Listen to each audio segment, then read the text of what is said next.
Ibyo rero hariho byinshi umuntu yagiye abigira ko harimo impemu yo kurongora hama kandi no gusenga Imana akenshi niyo bataba jewe nasezeranye nti sinzokwigera inyuranya n'umuvyeyi ati ico nzokora nzomusengera kandi bama bari kumwe bagahuza n'ijaba bitatahuritse mu wundi mwanya bagatahurana. Imana nidufasha. Abanyakiremba rero twari twaronse abavyeyi, ariko nkuko Paulo yavuze hariya ati ndashima ko ivyo nabigishije mubifata nkankama kandi mukanabigendera. Imana nidufashe. Rero yatanguye gukora kenshi, benshi bagiye bamwigira ko yama ari mu bice vya ruguru, kandi kenshi habonetse ikanguro rikomeye cyane uko gusenga koko. Murazi ko nejo bundi mu kwa mbere wowe yabwiye agira ati rarika abantu baje muri kave basenga Imana, aho ni wazohebehera ikanguro, kandi dusenze biraheza bigashoboka. Imana nidufashe, umwami naduhangaze. Aho rero ndibuka igihe kimwe bari bampamagaye mu Cibitoki mu Rusagara, hariho umushitsi baronse umusweda ngiye kumufasha. Hama rero we sindigene yarabaza buko ari babiri, aca arambwira ati mu bisanzwe umwungere wa mbere w'ikiremba n'umwungere wa kabiri ntibari bakwiye kuba abantu b'ishengero rimwe, bari bakwiye kuba b'amashengero yose ya Pentecote mu Burundi. Mwakigisha ibijanye n'ivy'uburongozi, ati ubundi nawe ivy'ijambo ry'Imana gutyo rero, ati kandi byofashije cyane. Ngarandire rero abo bantu bari abantu bavuga rumwe kandi bakorana bashigikirana kugira ngo igikorwa kibe kigeze aho kigeze. Hari hababivuze ibacishije ukuri nyuma, ijambo ry'Imana bari duhaye nk'uko riri, baripfuza ko ishengero rirongorwa na Muhemu Yera. Ishengero ritarongorwa na Muhemu Yera rirongorwa n'umubiri kameremere. Ivyo rero kameremere ntawe ishobora gutinya uwo ari we wese guhera hejuru. Ikintu umuntu akwiye kugabako kurongorwa na kameremere k'umubiri. Uwo muntu ubona himbara Imana usomye ntibagirwa, kuko ugize ngo uramwibagira uza usanga wibuka indirimbo yaririmbye, amasengesho yiwe, ubutumwa yavuze, ingene yaganira, uko yari yifashe. None rero twahejeje kumva amajambo yo mu iherezo ry'umuhisi wacu, umwungere wa mbere aherutse kubaho. Mwabizi ko tumaze kubona abungere bakuru babiri n'abapasiteri benshi ataho badondora, kandi bose benshi twagiye tuvugana kenshi, ariko uyu umenga na gaheta, kuko nico gituma turamwibuka twebwe cyane cyane abanyagashikanwa twagira ubuntu bwinshi mu maheruka yiwe. Yagiye avuye iwacu, amaze iminsi iwacu azungurutse yari mu za Kirundo za Kagari, ariko ahereza iwacu agaruka tuganira ko agiye muri Canada, yarambaye n'icyo agiye gukora. Hanyuma rero twaye turaheza, sinigene duhejeje gufungura, nahamagaye umupfasoni mwasenga, nawe ashagira ati nsinga naje. Urumva agenda muheruka mu bihe vya nyuma, niho hanyuma ataswe kuboneka, haba iwacu mu gashikanwa cyangwa ubwanje sinashoboye kumubona, ndetse nk'irya gishusho gusa. Hanyuma rero turamusengera, ndamushaka ibiganza, ndasenga, ndabona ingene Muhemu y'Imana atujeko. None rero ndashima Imana kongera kumubona no kumva inyigisho ziwe. Ababiteguye muzohore muvyibuka, tuvyibuka, nibitwibutsa umukozi w'Imana.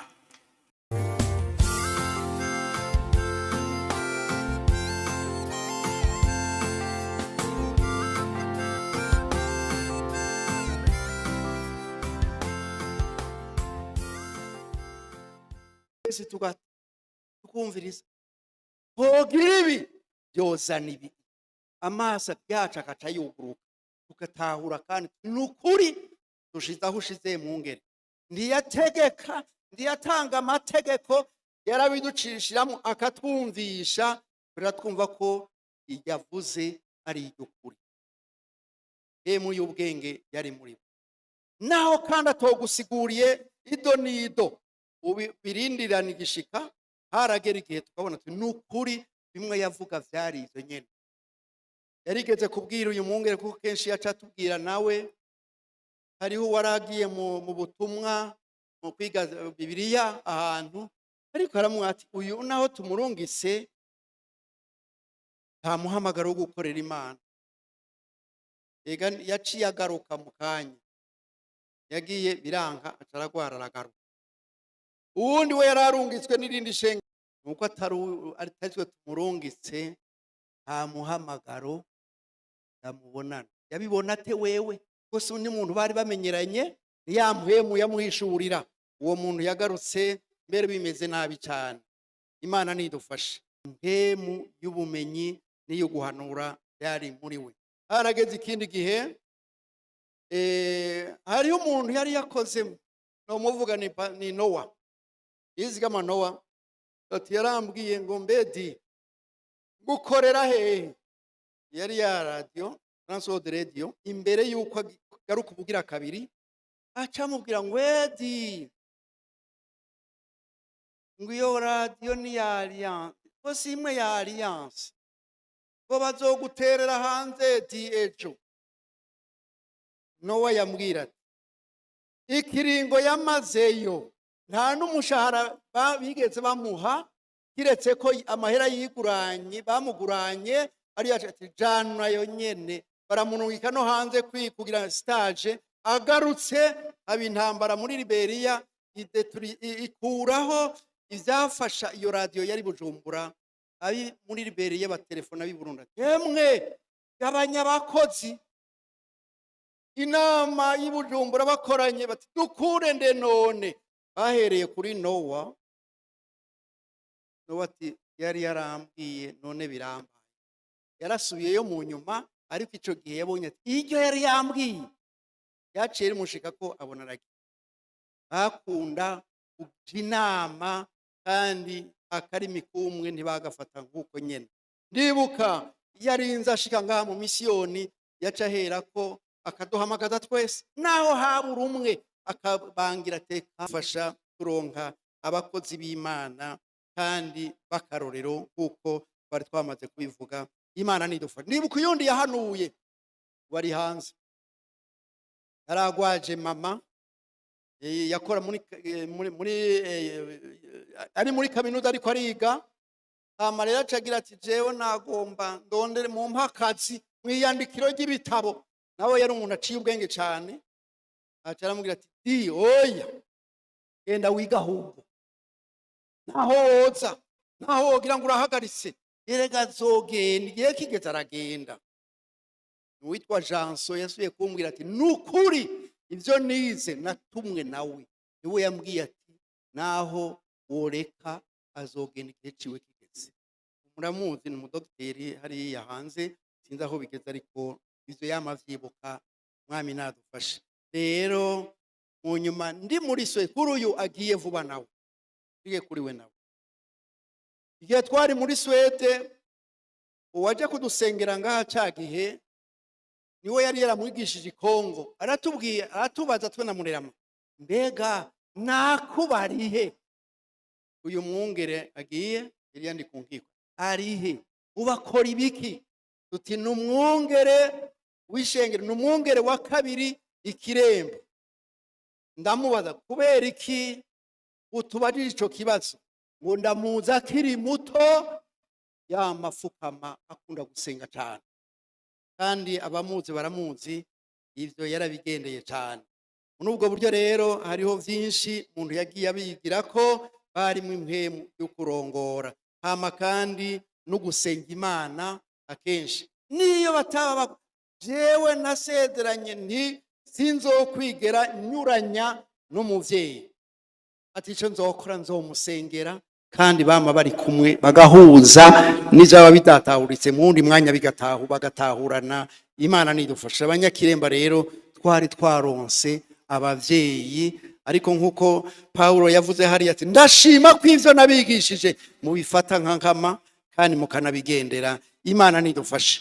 Rero yatanguye gukora, kenshi benshi bagiye bamwigira ko yama ari mu bice vya ruguru, kandi kenshi habonetse ikanguro rikomeye cyane. Uko gusenga koko murazi ko nejo bundi mu kwa mbere wowe yabwiye agira ati rarika abantu baje muri kave basenga Imana, aho ni wazohebehera ikanguro, kandi dusenze biraheza bigashoboka. Imana nidufashe, umwami naduhangaze. Aho rero ndibuka igihe kimwe bari bampamagaye mu Cibitoki mu Rusagara, hariho umushitsi baronse umusweda ngiye kumufasha. Hama rero we sindigene yarabaza buko ari babiri, aca arambwira ati mu bisanzwe umwungere wa mbere w'ikiremba n'umwungere wa kabiri ntibari bakwiye kuba abantu b'ishengero rimwe, bari bakwiye kuba b'amashengero yose ya Pentecote mu Burundi. Mwakigisha ibijanye n'ivy'uburongozi, ati ubundi nawe ivy'ijambo ry'Imana gutyo. Rero ati kandi byofashije cyane. Ngarandire rero abo bantu bari abantu bavuga rumwe kandi bakorana bashigikirana kugira ngo igikorwa kibe kigeze aho kigeze. Harageze igihe, hari igihe kimwe yatanguye gukorera nk'amashengero hafi yose. Uyagiye akorana n'uwitwa Franson. Uwo Franson yari asanzwe yarafashije amashengero hirya no hino.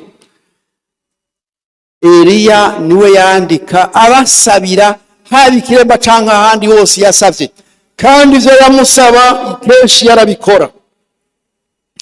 Kandi yanezerwa, umuzungu nawe yanezerwa nuko ivyo yamutumanye yasabiye byakozwe nk'uko babitege nk'uko yari yabisavye. Hama harageze igihe agwaje umufasha wiwe, barabwira Franson ati we Franson, erega aragwaje, none raba ngene ubigira. Yabishura ati, nyamuzungu abishura ati jewe Eliya ntaco ankorera, Eliya ndamukorera, ahubwo ni wansaba ngo mpa project kanaka.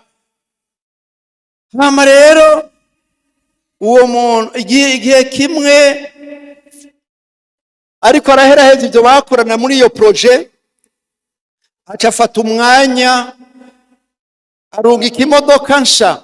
Imodoka mwarayibona ijipe yera, ati ngomba uherahe ukurikirana ivyo bikorwa, iyi project ihere, iheze nzoba ndangije gukorana namwe hariya. Mugabo rero iheze umushahara ntigeze nguha. Iyo myaka 12 bamaranye nta mushahara yamuha, ariko amubwira ati iheze umushahara nguhaye niyo modoka. Hari harageze igihe uwo kundava araronka imodoka, haboneka bamubwira ati mwungere none wewe ndiboguha ko yogenda bishimirwa. Igihe kigeze rero aronka iyo modoka nk'umushahara kuvyo yakoze muri iyo myaka 12. Icyo twoca tumwibukira ko rero dutanguye kwiyumvira kuri uru rusengero, erega iyo modoka yaciye agurisha, yarayigurishije. Hanyuma ati ndanze kuri iyi ngoro y'Imana, imo amahera yose yaciye arangurura. Murabona ko hakoze vyinshi, hagugwa ivy'amasima n'ibindi, ariko ahereza ko n'ibindi ataruko. Yumva ati nkwiye nanje gukorera Imana, kuko ibikorwa dukora murazi ko bidukurikirana. Yaciye agira ati iyi modoka nta kindi ngomba ko covamwo, ndifuje ko nokora kuri ingoro. Muri ubwo buryo rero bakora bitanga, baratahura ico Imana yabahamagariye, babikora babikunze. Imana rero yodufasha kugira ngo tugere ikirenge mu cabo nk'uko batubereye akarerero. Hanyuma rero birorosha kubegera, byari bidasanzwe. Iwe harakunda kuba amasengesho, yarakunda kudutumira tukabayo tukaneze. Nimba ari ikibazo kiba kiriho, yaba yaronse ijambo bijanye n'ivyo bihe, ari naho tutaguma ngaho, yagira ati naka ninda afata umurango ijoro n'ibindi. hama rero tukaja tugenda tukabikorerako, kandi kuba hano nyine uwo mwanya wumva yobandanya avuga nk'uko dusanzwe tumuzi. Nabo rero hari hageze ko twobibuka kugira ngo twibuke ivyo bakoze n'ivyo bagiye batwigisha umunsi ku munsi. Icyo cyose nk'uko wa Gyurfet yavuga ati ageze ari mu biki, yarasenga cyane. N'ubu niko ari muri ubwo buryo rero uko twagiye twigishwa rero twobigendera. Imana nidufashe, umwama duhangaze n'ubu nibi tugezemwo. Ati nukuri yumvise ivyo bamaze kutumenyesha, ati kweri yabaye intumwa. Muri ubwo buryo rero twifashe umwanya rero kugira ngo twibukanye, tumenye nakayarinde ntawo bihwanya, ariko twari twaragiriwe ubuntu ishengero ry'Imana, kandi n'ubu rero tubigendere ivyo twagiye twigishwa. Si ruto tugera ikirenge mu jabo nk'uko ijambo ry'Imana ritubwira. Ku bintu bishika bitatu jewe namubonanye, burya turabakozi ariko usanga hari aho kameremere kadahera. Ego ugasanga umukozi n'umunyecubahiro ahuza ibiganza. Ivyo ni inkuru ndababwira nabariwe n'abantu yakorera arongowe n'impwemu. Mukuri umwanya wose ari n'amajambo akunda, ari n'amasengesho, ari n'indirimbo nk'uko twumvise bugufi. Mwungere utomenye ko ari we, ciye bugufi, gendera abantu bato. Ego hanyuma kigira gatatu, yumviriza umuto n'ukuze. Ego nk'uko babivuze, ntiyaraba ngurya n'umutamakazi arakenye ninde, rongorwa na mpwemu nk'uko abahisi bacu barongowe na mpwemu. Ego me murongo w'umunani mu Baroma,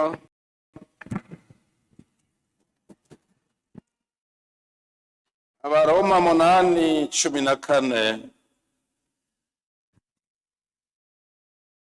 Ego me abarongorwa na mpwemu w'Imana bose nibo bana b'Imana, kuko mutahawe impwemu y'ubuja ngo mwongere gutinya, ariko mwahawe impwemu yo kubahindura abana b'Imana, idutakisha ngo Aba Data. Mpwemu bwiwe abwiririkanya n'impwemu yacu, ari cyabona yuko turi abana b'Imana. Ariko giye aba bantu b'i Roma kurongorwa n'impwemu. Abavyeyi bacu nk'uko hari ababivuze, ntibacishije ukuri inyuma. Ijambo ry'Imana bari duhaye nk'uko riri, baripfuza ko ishengero rirongorwa na mpwemu yera. Murazi ishengero ritarongorwa na mpwemu yera rirongorwa n'umubiri, kameremere.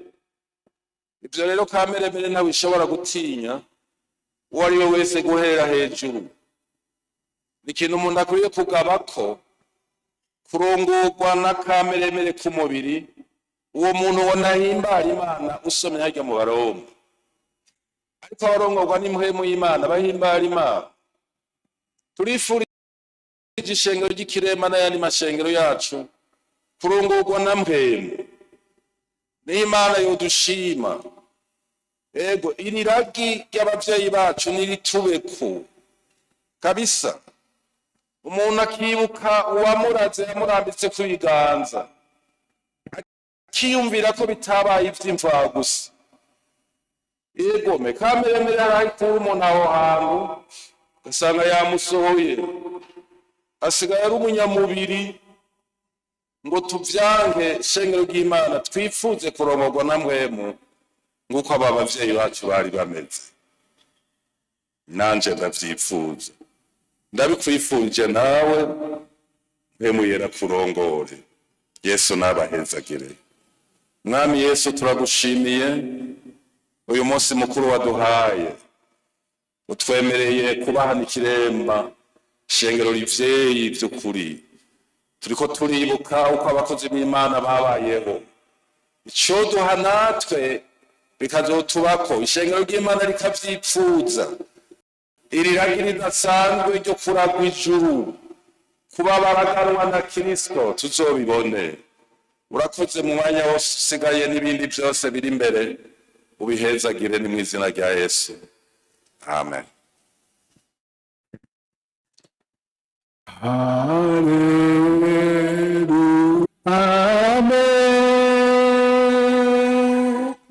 Mwaramusi mwese amahoro, muri amahoro? Ego turashima Imana, turi amahoro natwe. Hanyuma tuva hari iwacu mwadutumye mwe n'Imana, ishengero ryose ryatumaye intasho muzakira.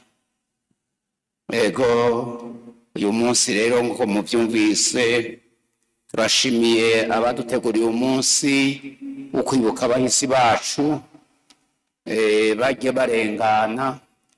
Murabona abahisi twaronse ni benshi, dufise benshi muri iri shengero, kandi si ishengero gusa rimwe, ni mashengero yose cyane iminsi yose.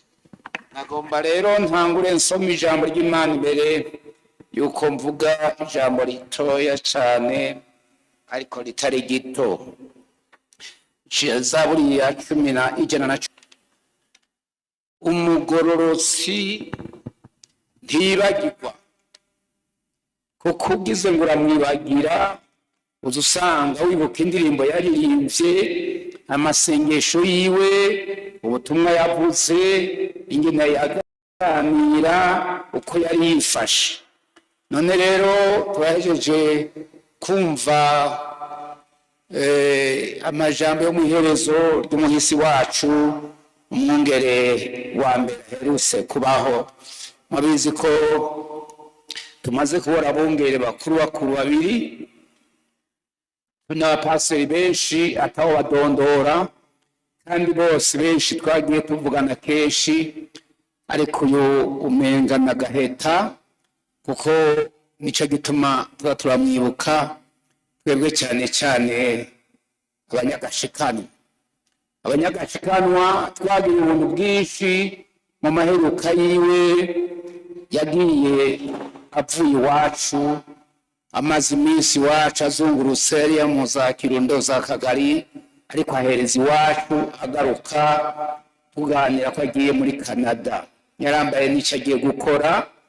Hanyuma rero twari turaheza, sinkeneye duhejeje gufungura, nahamagaye umupfasoni mwasenga, nawe ashagira ati nsubira naje. Urumva agenda muheruka mu bihe bya nyuma, niho hanyuma atasuye kuboneka, haba iwacu mu gashikanwa cyangwa ubwanje sinasuye kumubona, ndetse nk'irya gishusho gusa. Hanyuma rero turamusengera, ndamushaka ibiganza, ndasenga, ndabona ingene mpwemu y'Imana atujeko. None rero ndashima Imana kongera kumubona no kumva inyigisho ziwe. Ababiteguye muzohore mubyibuka, tubyibuka, nibitwibutsa umukozi w'Imana. Abantu benshi hari abantu bibuka bapfuye batavuga. Hariho umudogiteri yapfuye ari mu Kayanza, ngo haje abantu bari barugaye ahantu bakamusiga kamaho, batugiye tugurwe urabe dogiteri naka. Mugabo ntiyavuga nkuru, ariko aravuga, ucubona ko ari wa wundi wa mbere na mbere, n'ijwi ni rya rindi, n'isho ni ya yindi, ariko arakora. Abantu ubuhinga bwaraje, ni byiza cyane. Yakubise ikofe, intoki ziwe zica ziratona, yaciye agwa. Rero yari muto cyane, muto, ariko ashigara kura mu vy'impemu. Mu bigishijwe i Remera tumubona nk'imfura, mu kuba umwizigirwa, mu kuzura mpemu yakiri muto. None rero twebwe twavuga menshi nk'uko mubyumva, cyane cyane tumaze kuhamagawe n'Imana tujya hariya mu Kirundo. Naino sinobivuga kenshi ko jewe ndamuzi, nagize Maria ari umunyeshuri hari i Remera. None rero sinovuga byinshi iby'Imana mukoresheje, ndamubona ari umunyeshuri azanye n'abazungu dusengera hamwe ngaha. Hanyuma rero tugiye i Kirundo, yari yarahevye ino, bamugaye ngo wahahevye kubera ko umwungere mukuru we amurungise yari wa kabiri agenda avuga ijambo ry'Imana nko mwabumvise bavuga yari umuntu yitanze mu gikorwa cy'Imana akorana umuhamagaro. Hari umuntu apfa gukora mu ishengero kubona ko adebagiza nk'umuntu nyene w'umubiri umuntu akiza kanshi karimwo umuntu atagira muhemu umuntu abavuga butumwa hariho abakozi b'Imana mu mashengero no mu madini usanga muhemu abazi icarico atazi muhemu yera ariko urya abamwiganye bakamubona bituma rya jambo kuvuga ngo batazomwibagira bazokwibagira ijambo Imana yamuhaye yashyize muri we. Yari afise ingabe yo gusigura ijambo ry'Imana, yari afise ingabe yo gusenga. Jewe twararana kenshi tuba ku rusengero rw'Ikigozi, novuga rugira kabiri kwa urusengero rwa mbere rwari rutoya, niko twarazamo abakristo baje kubatirizwa bavuye impande zose nyinshi. Hanyuma rero ari kurya twararana mu akadepo bashiramwo kajyamo isima ibindi byose ibikoresho, ariko haruguru ariko hepfo dusigaza kumba kameze gutya. Jewe twararana yaryamye ngaha aryama ngaha. Hanyuma rero yari umuntu akunda gusenga ko mwebwe musanzwe muzi cyane cyane abaha nabo yagendera kenshi, ariko twebwe nuko yatwamamwo tukamana nk'uko mwabyumvise. Hagera mu ijoro nkabona apfukama agasenga ngahora, nanjye n'umuntu atagira itiro ryinshi ngahora agasenga hafi mu kereko. Hanyuma Adamu anturambabarira jewe rero ugusenga mwene ko ntako mfise. Oya umuntu wo ukora ibindi barya kintu ko kwigana, hari aho vyigana utabihawe bikakunanira. Siko cyo ndakunda gusenga cyane cyane ajya amasengesho mu mutima. Hanyuma rero niyo ndabongo cyane Imana ubutumwa bwiza twarabwumvise. Hanyuma ariko amashuri niyo tugomba turasaba amashuri aboneka, ariko mugashikamwe barahasimba menga nibo harimo naho hari mu Gisanze hari z'ibyasi, none amashuri gute menga nta kintu kirimo. Ariko turyamye kukarira ikibirabira kamarabira isha tuhagire santre abavuye Kiremba Bujumbura agiye Muyinga avuye Gitega abavuye Kirundo tuhagire santre yamwitegereza. Hari inzu y'ivyatsi tuhagire santre imeze ite, ariko ko yabona kure mu kwizera genda Kiremba tuhavuge cyane tuhagire santre nsiganiryo. Hanyuma bari nyine bakwizeye ngo bahagire santre. Siko Imana rero itwara n'abizera, yizera ibyo birashingwa. None rero Imana ishimwe byagenze neza, Kirundira hagurukira byara atagira ishari rya Muyinga naho haje gishiga ko muza amashuri yaho abamishengero ryabo bakayikomorera nta ngorane abanyanzi ngo bagira. Kandi abanyamugabo bamatugendera umunsi urageza na Lazaro bamatugendera n'uyo barabe bashimana nge cyagiye imbere na umunsi Petero rero ndirabika na nuwo bakorana bose bamabaza kumfisa akazu k'ibyumba bibiri. Siko nisarimwe ariko tukakwirwa bamwe twakona mu twumba kamwe mu twumba kandi Imana yaduhezagira. None kintu ayihezagiye mwabonye umunga wa kabiri ari hano wari kumuha umwanya ikutwara igiti gica abakristo bariyo, ariko ni benshi. None rero icyo twagomba kuvuga, ibiko byose byakuze byagiye imbere kubikesha we yahagaze muri mpemu atarambirwa akitanga kugeza aho bigeze uyu munsi, kugeza aho gashikanwa nayo tugira umwete dutanguza Marambya, abantu bakava mu Marambya bagitimba bagenda hariya hari umushisi binjira mu mihana n'inzige. Ndatanga raporo Kaburumatari ati genda usabe ikibanza. Hanyuma ndagenda ndasaba ikibanza ndacumukura, natanga raporo kuri we, niwe twakorana, niwe inama y'ishengero Kiremba yari yarampa ati ikintu cyose kiva Kiremba wowe kizozanwa n'uyu, naho tugomba guhindukanwa n'uyu ahantu bazobiturane mu ntara. Hanyuma umwaka umwe rero bavuga ati gashikanwa niyikukire, barahaguruka umunsi Pasiteri Ntaryamira arahaguruka atego n'iryo jambo niryo. Umunsi wo ku ndango wa mbere ati niryo twashinze, ndavuga nti ndasabye ijambo batego. Aho mwatwara yuko uyu munsi uyu mwongere wa kabiri ari bazozana ijambo, hanyuma nkamuha ijambo nkamuha ijambo azana Ikiremba, ivyo vyarabaye. Ijambo mwamurindikije bati gashika bigomba kwikukira. Umunsi wo kundaba ngo radutsinzeshe.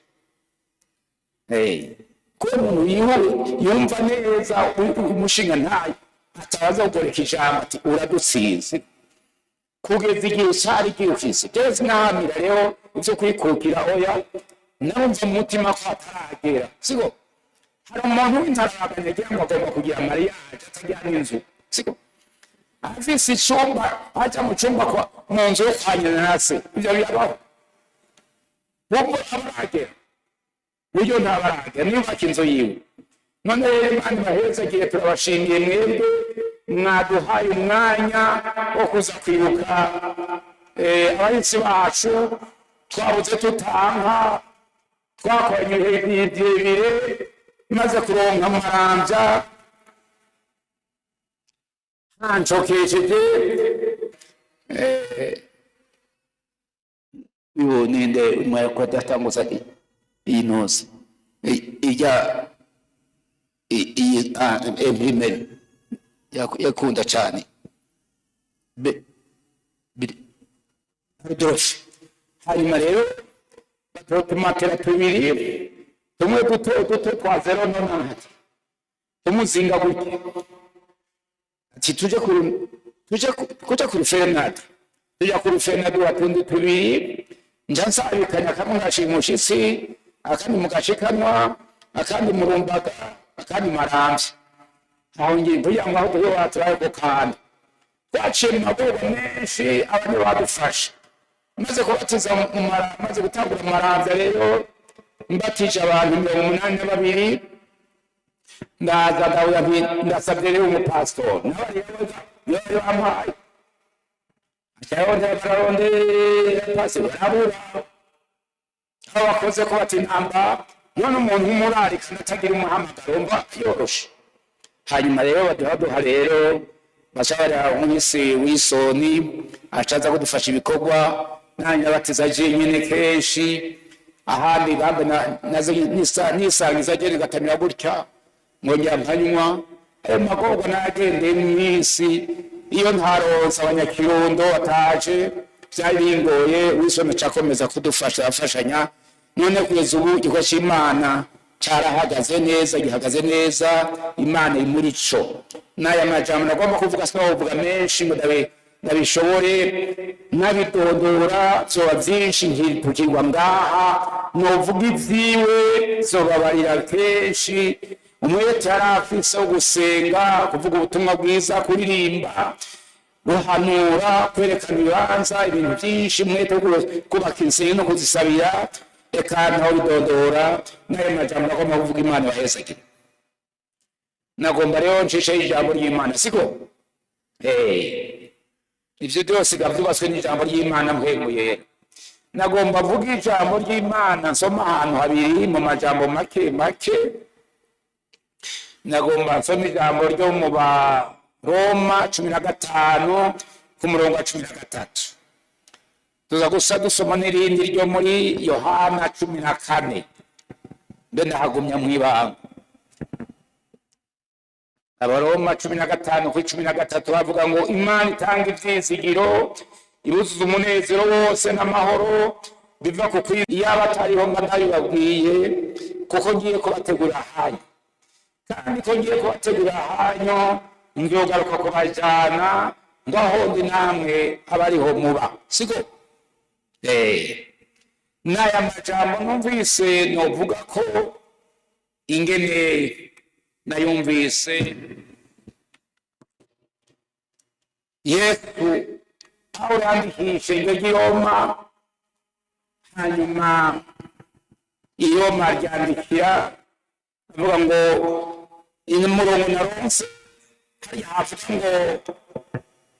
ngo avuga ku bw'umunezero ingene Pawulo yaronse iri jambo ngo Imana itanga ivyizigiro, ibuzuza umunezero wose. Siko? N'iki kindi n'amahoro, kugira ngo turushirize kwizigira ibizoba. Ijambo ryafashe muri uwo murongo yose numvise ngo Imana itanga ivyizigiro. Imana hari ivyizigiro ishengero rya Kiremba rikagira umugisha, rigakora n'ivyizigiro ko yandi mashengero azobaho, naho ryaritanguye ari rito nk'uko Isitwari ivuga, rigira ivyizigiro riragwira, rigwiza ukwizera, rigwiza agakiza, rigwiza kugororoka, rigwiza amahoro, rigira umwete wo gukora, rigira umugisha. None iyo rigera wohamenya wowe woshira n'amaguru. None Imana itanga ivyizigiro, namwe nk'uko Pawulo avuze ngo ibuzuza iki? Umunezero wose. Umunezero uraryoshe. Siko? Kunezerwa biraryoshe. Ikidutobera ni izi ndwara n'ubukene, n'iyi nzara no guharayika umutima, intambara, ikiza, agatikizo, akayogezo n'urupfu. Siko? Wokurivye byose ahani twohaba, ahagarika urupfu ati ntuhagarare ntimukize, ahagarika indwara zose ati ntizibe zikize. Umenga umuntu yohaba, ariko ntaharutse dufise ivyizigiro bisumba ivyo mvuze. Ivyizigiro murushirize kwizigira ibizoba. Ibizoba ni ibihe? Ibizoba ni ibi Yesu yavuze, ariko arasezera no gusezeranya muri Yohana ati muri apfa data amazu menshi. Siko? Amazu menshi mu bisagara, hari amazu menshi. Iyo bita umuhira, ni muhira kwa data, niho kuvuga ngo ni mu gisagara kwa data, kiganzwa n'Imana, kiri mu bwiza bwayo, gikayangana, ata rupfu ruriho, ata amagogo ariyo, ata kiza kiriyo, ata agatikizo, ata rwango, ata akazikira, ata akarangana, ata bintu vy'umwitwariko vyo mw'isi tuzobayo. Ataho ngiye kubategurira abandi, ngiye kubategurira aho muzoca. Ariko ijambo rikuru nzogira ati, iyo nzogira gute? Nzogaruka kubajana. Siko? Negarutse. Yohana yaturenganye, yatwibagiye twebwe ishengero ry'Imana, aho yaturenganye yaratwaye abantu gusiga. Oya, ntaragaruka, ariko agiye kugaruka. Twizigire ibizoba, igaruka ryiwe riri hafi. Mwema bivuga ngo araza vuba, kwaza vuba. None uri ngaho wumva ufise ivyizigiro, ubivuga kwiki? Tora nivyo vyizigiro vyizigiro ibizomeze gute ibizoba vyose mw'isi hari vyinshi imigambi miremire baravuze imigambi ko ku 2060 izo yetse itatu nta migambi izobayo isi yari ikiriho vyinshi ariko tufise ivyizigiro vyo 60 tukiri mu bihe twagomba n'abari bakirisi ntiyego iyo terambere rivugwa rizohera iwacu twerekane natwe ivyo mu 40 n'ivyo mu 60 ariko tutibagiye ivy'ubugingo budashira twitwarika kuruta ivyo mw'isi kuko bibivuze ngo iwacu nivyo muri ivyo hoze mu wacu mwumva vuga ni kwa data wa twese iwacu iwawe ni mu gisagara igisagara kitagira mw'ivyaha atabayobozi bayo atabisumari bayo atabayobozi bayo atamagorwa bayo aho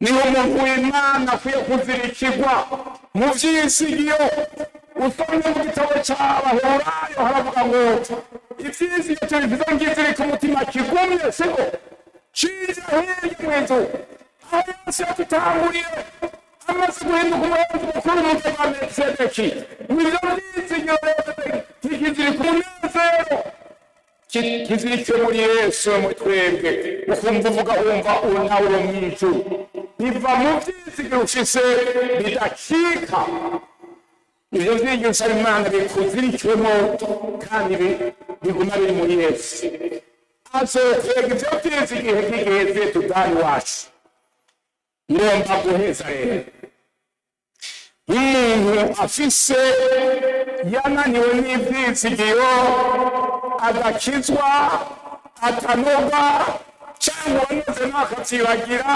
bikamuvamo akayengayengamwa nko mw'isi agacika umuntu nk'abandi nuko Samusoni bati nocika umuntu nk'abandi amaze kuba goyigoyi uzi inkomezi nawe wowe uzi inkomezi zuguhagarara ureke ko inzamba ivuga ubwenge wacu aho yagiye kudutegura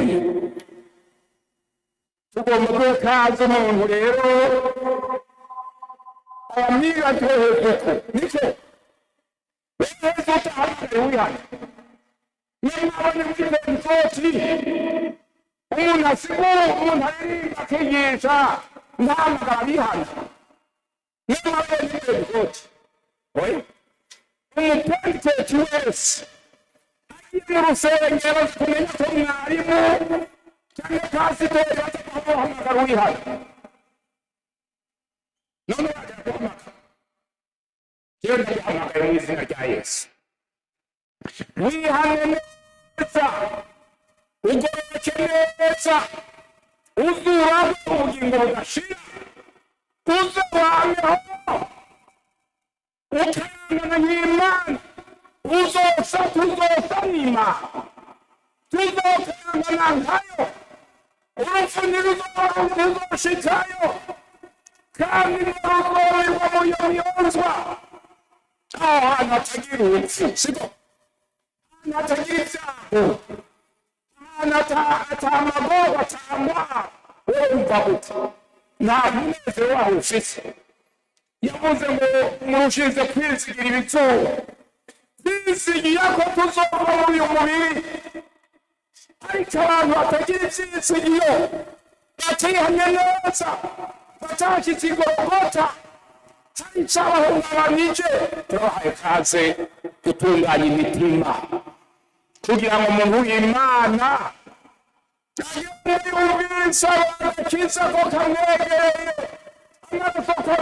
ukundi gushasha ntabwo hari icyaha afise turamuhaye kaze tuhaye kaze umuntu wese yumva agomba kwinjira muri Yesu agomba kuhanya ukundi gushasha agomba kwihana ukundi gushasha yewe waranduye ibyaha amajambo akagusuka ukava mu by'ukuri imana ikaguha nk'umuntu yaguye cyangwa ari kure yayo tuguhamagara ngo imana nayo kuregere ikwishurire nk'umwana wayo pfukama rero pfukama vayo abamanye hejuru hariya abari mu cyumba hariya hejuru abafise ijwi ry'imana mwese uruka mubona n'umwami Yesu nawe haguruka niba hari icyaha imana ikuziga ko ijwi riko ryakwagiriza sohoka n'ingofero winjire rwose aha imbere y'imana umwanya wacu n'uyu amina ndiko ndasenga n'ibyo numvise ijwi rivuga ngo uruka ubive ivyananiye kubivako ivyakunaniye byose uruka uyu munsi ubonane umwana w'imana kwezi ukundi gushasha akugiye musha ugenda uri musha urwa c'imana uruka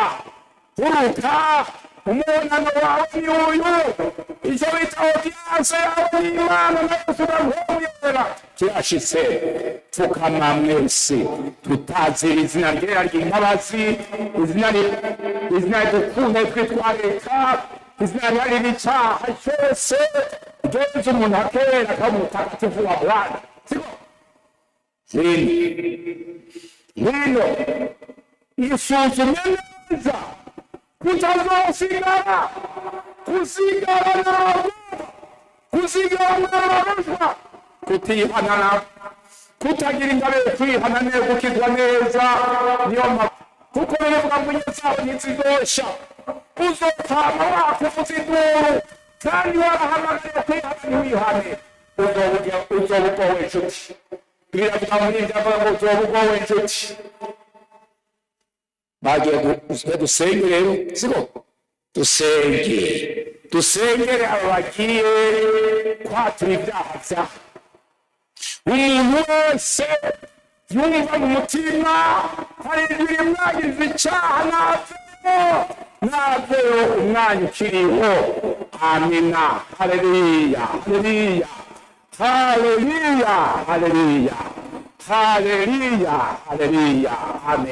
amina Maito maitura samara barataka maito pekere sonda rabaita amina